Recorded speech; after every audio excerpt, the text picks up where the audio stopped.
Welcome to Driving Miss Elly.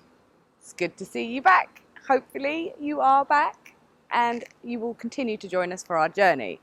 If you wish to continue to join us, my friendly little reminder is please hit our subscribe button and the notifications bell and you can come along for the ride. Anyway, let's jump in. A complete redesign of any model, even nearly as popular as the original Mini, is a tricky job to undertake. Maybe that's why it was in production for 41 years. The last of 5,387,862nd and final original two-door Mini to be produced, a red Cooper Sport, was built at the Longbridge plant in October 2000.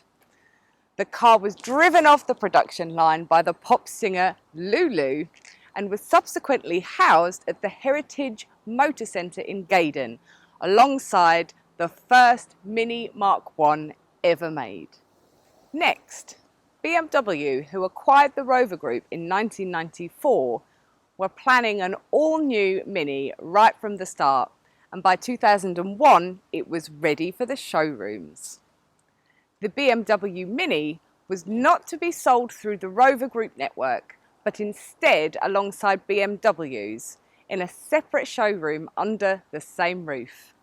The new car was quite a lot larger, much better equipped, and in top specification form, quite pricey. The new exterior and interior design was a clever mix of styling points from the original Mini and modern quirkiness. They stood out from the competition, and this was something customers were prepared to pay for. The options list was extensive, encouraging new customers to personalise their Minis with the likes of spot lamps and Union Jack roof graphics. The first generation of the new Mini was built from 2001 until 2006. Initially it was available as a hardtop only, but in 2005 the Convertible was launched. Many variants have been available in the 20-year run. An entry-level 1.4 litre, the Mini one, a 1.6 litre coupe, Cooper and a Cooper S, which has a supercharger. Also, later, Countryman, John Cooper's works and a club van, amongst many other body shapes and styles. We are now on the third generation of the BMW Mini, and it has actually grown to be 98mm longer, 44mm wider, and 7mm taller than the previous generation. The Cooper S we have here is a first generation and is easily identifiable as a Cooper S by the large intake in the bonnet, which supplies the intercooler with lots of air.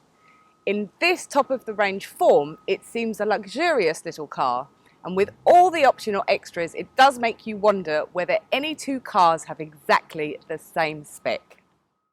The Convertible gets this clever roof setup, which allows it to be opened in two stages. The front part can be opened like a traditional sunroof, or the whole roof can go down for the full four-seater topless experience. Like the original Mini, they are great fun to drive, with a mixture of the original Mini's roller skate handling, but the solidity, well-weighted controls of a BMW of that time. The ride does seem to be a little bit crashy. There is a lot of styling going on, and lots of parts of these cars have been designed to look interesting rather than just do its job. The dashboard alone has plenty of detail, crazy pod gauges from a large central instrument, which harks back to the original early Minis, and a row of toggle switches. What I really love about the interior of these new Minis are the massive dial clocks. They just have that mad space-agey feel, and even the levers on either side of the steering wheel, they kind of look like little rockets, so it just gives it that proper space-age feel. All the switches, just everything inside is really modern. I mean, don't get me wrong, I absolutely adore the original Mini, and there is a small part of me that didn't like the BMW took them over. But you cannot fault the design of the inside of this car. It is just really modern, really cool, like almost kind of futuristic, which is completely opposite to the old classic Mini styling.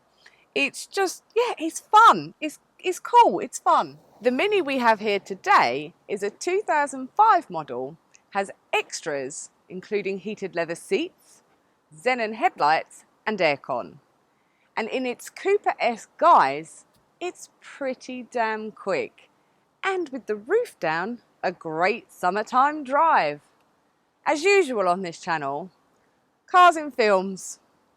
These Minis were used in the 2003 remake of The Italian Job. Is there anyone out there who thinks the remake was even a patch on the 1969 original? Let us know. Driving Miss Elly. Mad! Right, it's angry time. Although sometimes I don't actually get that angry, but still. It's my let's have a vent time. It's good to get things off your chest. So today, country lanes. I don't know if this is just a UK, Europe thing, but there are lots of parts of the country where there are windy, tight, very narrow country lanes. Personally, I hate driving down country roads. It terrifies me because they're really unpredictable. One thing that bothers me that is massively dangerous are people that overtake on these very narrow, windy, unpredictable roads. It is incredibly dangerous. Great, you might know the road and the bends, but you don't know what's coming the other way.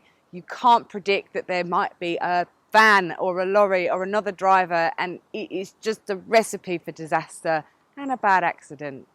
You just don't do it. Just be patient. If the person in front of you realises you're there, I am sure they will be a considerate driver and just pull over to let you go if you feel that getting that 30 seconds ahead of your time is going to help your life any better. But you know, just be safe, guys. Be safe and sensible. That's all. Thank you for joining us again on today's episode. Hope you enjoyed it. Please keep up with us on our social media channels. You can follow us on Instagram and our Facebook page, obviously Driving Miss Elly. Have a little search, give us a like, give us a follow. It'd be cool to see you there. Also, you are clearly, hopefully, on our page for YouTube. So if you're on our YouTube channel, it would do us a great, massive favour and just hit that subscribe button. It really, really helps us. And the notifications bell, then you can always keep up with when we've released a new video. That's all for today, so we shall see you soon. Bye!